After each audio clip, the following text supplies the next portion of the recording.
ஜெயபால் அவர்களை அன்புடன் பேச கேட்டுக்கொள்கிறோம்.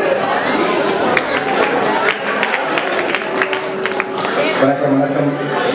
எல்லாருக்கும் பொங்கல் திருநாள் நல்வாழ்த்துக்கள். தலைவர் இல்லை, அதனால நம்மளே ஏற்றிட்டாங்கன்னு நினைக்கிறேன். இன்னைக்கு 2 டூர்கள் இல்லை, பாலாஜி வேலை மிஸ்ஸிங்க.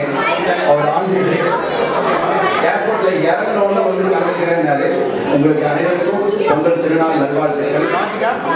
பொங்கல் பொங்கல் போல இந்த வருஷம் உங்களுக்கு எல்லா ஃபேமிலியிலும் சந்தோஷம் போக ஆண்டவரை வேண்டிக் கொள்கிறோம்.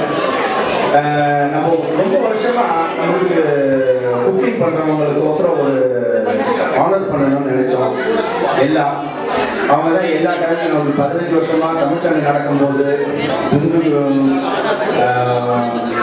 ஐயர் கூட சேர்ந்து எல்லாம் சமைக்கிறது, நம்மளுக்கு சப்போர்ட் பண்ணுறது எல்லாமே அவங்க தான். சரி, இத்தனை வருஷமா தலைவர் இல்லை, இன்னைக்கு நம்ம எல்எஸ்சியில் தான் வருவாங்க, தவிர்க்க முடியாத காரணத்தினால. அதனால நம்ம எல்லாம் கூப்பிட்டு ஒரு ஆனர் பண்ணிக்கலாம். இது